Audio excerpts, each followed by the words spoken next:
नमस्कार, मैं उत्कर्ष उपाध्याय। आप देख रहे हैं स्वर्णिम संकल्प। दोस्तों, उत्तर प्रदेश के इस कड़ाके की ठंड में उत्तर प्रदेश की राजधानी राजनीति दिन प्रतिदिन गर्म होती जा रही। आज हमारे साथ जलालपुर विधानसभा जो अंबेडकर नगर अंतर्गत आता है, कुछ माननीय जी लोग हैं।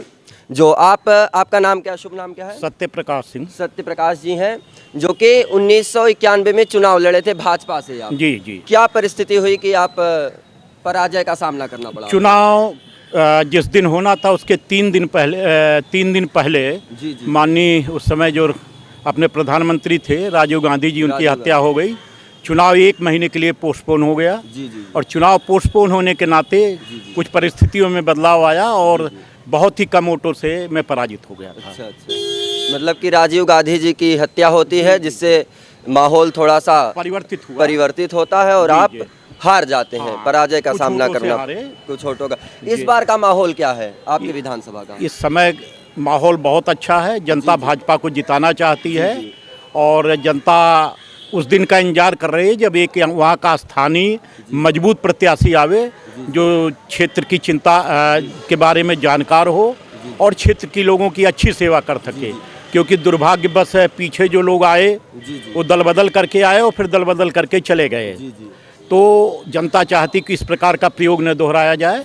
मजबूत और टिकाऊ और पुराने कैडर के कार्यकर्ताओं को लड़ाया जाएगा। तो निश्चित भारतीय जनता पार्टी वहाँ आप प्रयास कर रहे हैं? हाँ, मैं प्रयास कर रहा हूँ और मैं शुरू से बालपन से ही संघ और भाजपा से जुड़ा रहा हूँ। संघ से और भाजपा से आप जुड़ा रहा हूँ। मैं 5 वर्ष तक पूर्णकालिक कार्यकर्ता रहा अखिल भारतीय विद्यार्थी परिषद का, आजमगढ़ विभाग का। और उसी समय वहाँ मीसा में बंदी रहा 18 महीने, आजमगढ़ जेल में ही निरुद्ध रहा। उसके बाद से मैं आया, फिर चुनाव लड़ा। उसके बाद से मुझे अवसर नहीं दिया गया। तो मैं अपने संगठन के पदाधिकारियों से निवेदन कर रहा हूं कि अगर मुझको मौका दिया गया तो निश्चित रूप से जलालपुर की विधानसभा सीट भाजपा को मिलेगी। जी। इस बार आपके यहाँ से उपचुनाव में लड़े थे, वहाँ से राजेश सिंह जी लड़े थे, जो सपा से आए थे। जी। अब तो सपा में आ गए, क्या मतलब है? वो बसपा में चले गए, भाजपा से बसपा में चले गए। वो बसपा पार्टी से चुनाव लड़ रहे हैं। जी। और क्यों चले गए बसपा में? क्या उनको डर था कि भाजपा से नहीं? 2 बार चुनाव लड़े और दोनों बार, एक बार सेकंड आए फिर थर्ड आए। क्योंकि वो बसपा में थे उनके पिताजी बाबू शेर बहादुर सिंह, उसके बाद वो सपा में आए। तो सपा में आने के बाद आखिरी समय में वो आए। और चूंकि उनका स्वास्थ्य खराब था इसलिए पार्टी ने उनके लड़के बाबू राजेश सिंह को टिकट दिया। लेकिन उनकी जो व्यक्तिगत छवि थी उसके नाते वहाँ कार्यकर्ताओं ने और जनता ने उनको स्वीकार नहीं किया। और वहाँ फिर वो बसपा विजयी हुई थी पहले के चुनाव में। बाद में फिर जो उपचुनाव हुआ तो उसमें फिर सपा विजयी हुई। क्या नाम है चाचा? अनंत राम मिश्रा। चाचा जी, ये बताइए आपके विधानसभा का क्या माहौल? इस बार भाजपा आ रही है आपकी? बिल्कुल भाजपा जीतेगी, इसमें 2 राय नहीं है। अच्छा। और चूंकि भारतीय जनता पार्टी ने जिस तरह से भारतीय जनता पार्टी का नारा है सबका साथ सबका विकास सबका विश्वास, उसी तरह से गांव गरीब किसान मजदूर या विकास से लेकर के और सारी योजनाएं और तो और ये अपने यशस्वी प्रधानमंत्री जी के नेतृत्व में आज देश का गौरव पूरे विश्व में स्थापित हुआ है।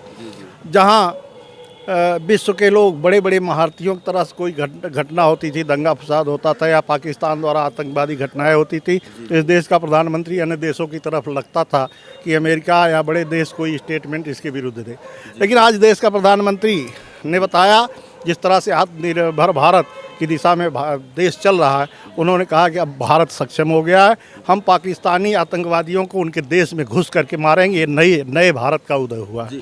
अखिलेश जी कहते हैं, योगी जी कहते हैं कि सारे प्रदेश से गुंडा माफिया भाग गए हैं।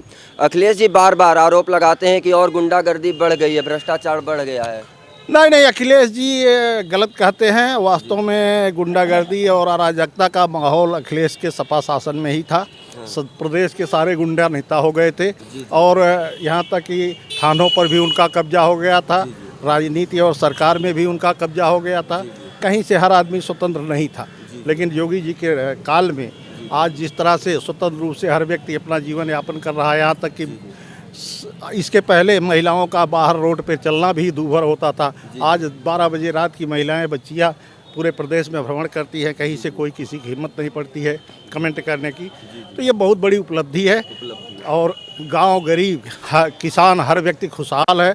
कोरोना काल जो वैश्विक स्तर की आपदा थी, जहां विश्व के लोग सक्षम देश त्राहिमाम कर रहे थे, वहां भारत के यशस्वी प्रधानमंत्री और माननीय उत्तर प्रदेश के मुख्यमंत्री आदित्यनाथ जी के नेतृत्व में कोरोना का जिस तरह से मुकाबला इस देश और प्रदेश ने किया, नहीं लगवा रहे हैं, अब लगवा लिए हैं। पहले कह रहे थे अभी भी कह रहे हैं हम वैक्सीन नहीं लगवा रहे। नहीं, पहले कह रहे थे कि भाजपा की वैक्सीन हम नहीं लगवाएंगे, लेकिन उनके पिताजी सबसे पहले लगवाए हैं। जब इसके बाद कोरोना पॉजिटिव जब हुए उसके बाद पहले उन्होंने लगवाया और संभवतः अखिलेश जी भी लगवा चुके हैं। लेकिन इन लोगों की देखिए यही सतही राजनीति है।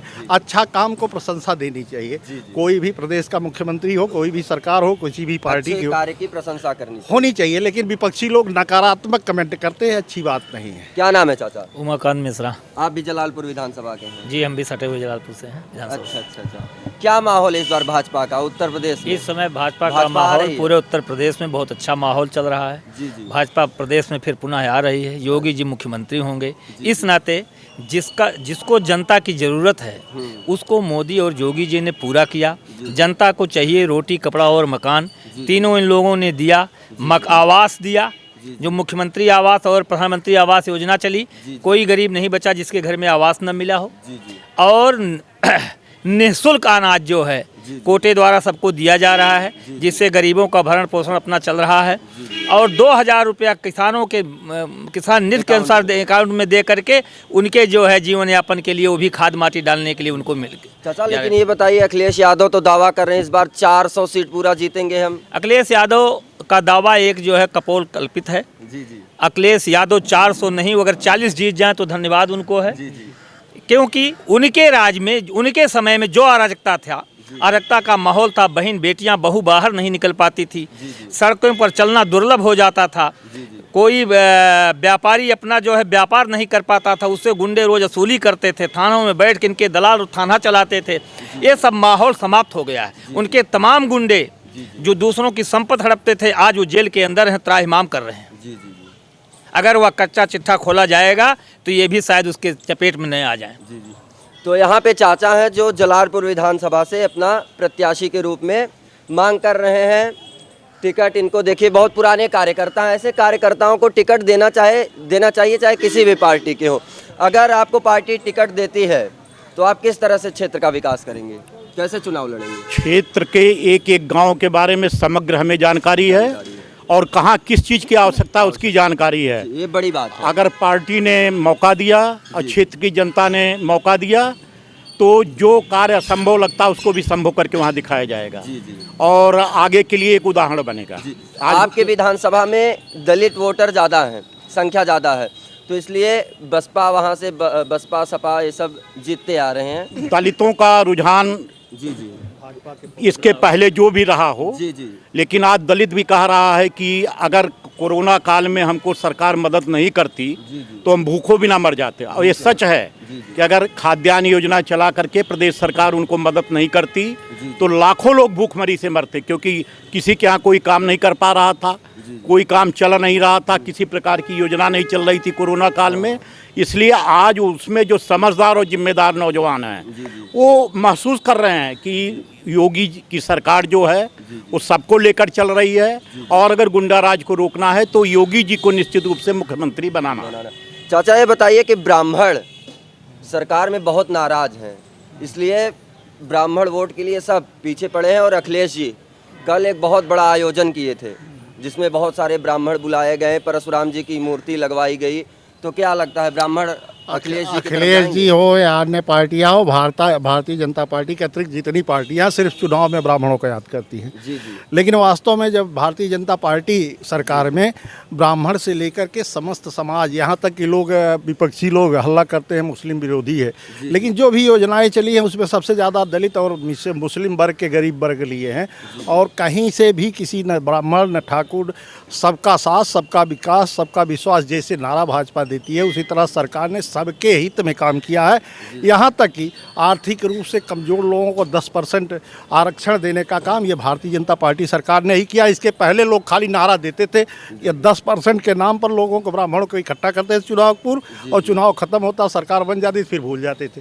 तो अन्य दल खाली ब्राह्मणों को छलावा देने के लिए चुनाव के समय ही याद करते हैं, लेकिन भारतीय जनता पार्टी निश्चित रूप से पूरे समाज को लेकर के चलती है, पूरे राष्ट्र के हित में काम करती है। और ब्राह्मण हमेशा वसुधैव कुटुंबकम की भावना से काम करता है, और राष्ट्र हित जहाँ रहेगा, देश हित जहाँ रहेगा, प्रदेश हित रहेगा, वहीं ब्राह्मण रहता है।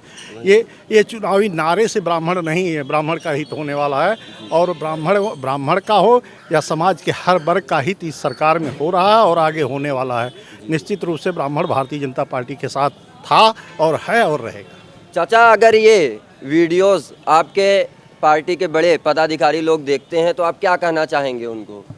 नहीं, मैं तो यही उनसे आग्रह और निवेदन करना चाहूँगा कि जो भाजपा के जिम्मेदार शुरू से जुड़े हुए कार्यकर्ता हैं, उनको प्राथमिकता देनी चाहिए, उनको प्राथमिकता, और जो टिकाऊ और जिताऊ हैं उनको निश्चित रूप से चुनाव लड़ाना चाहिए, क्योंकि जीतने के बाद जो स्थितियां बनती हैं कभी कभी बड़ी दुखद और विचित्र लगती हैं, वो स्थितियां जिससे न बन पावे।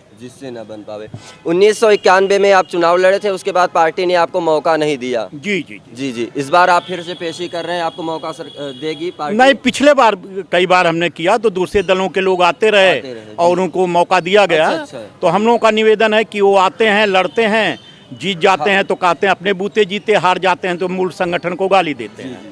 तो ये ऐसे लोग, और वो टिकते नहीं हैं, न वो कार्यकर्ताओं के लिए कोई कार्य करते हैं, न संगठन के प्रति उनका या संगठन के सिद्धांत के प्रति कोई लगाव या जुड़ाव होता है। तो ऐसे लोगों को ठीक है, जहाँ बहुत अपरिहार्य है या आवश्यक है वहाँ जोड़ा जाए, नहीं तो जो कार्यकर्ता हैं, मजबूत हैं, टिकाऊ और जिताऊ और सिद्धांत के प्रति प्रतिबद्ध हैं, ऐसे कार्यकर्ताओं को मौका देना चाहिए। दोस्तों, मैं भी ये कहना चाहूँगा कि जो भी पार्टियां हैं, चाहे सपा हो, बसपा हो, भारतीय जनता पार्टी हो, कांग्रेस हो, जो पुराने लोग हैं जिन्होंने पार्टी के लिए काम किया, बताइए दूसरी पार्टी से लोग आते हैं न उनको टिकट दे दिया जाता है, तो गलत बात है, ऐसा नहीं होना चाहिए। जिन्होंने पार्टी के लिए काम किया है, चाहे वो जिस भी पार्टी का, उसको टिकट देना चाहिए। ये लोग थे जलालपुर विधानसभा के। इस बार देखते हैं उत्तर प्रदेश का क्या माहौल रहेगा, कौन बनेगा उत्तर प्रदेश का मुख्यमंत्री। हम ऐसे ही अलग अलग जगहों से, अलग अलग क्षेत्रों से आपको दिखाते रहेंगे, बताते रहेंगे क्या माहौल है उत्तर प्रदेश का। बहुत बहुत धन्यवाद आप सभी का।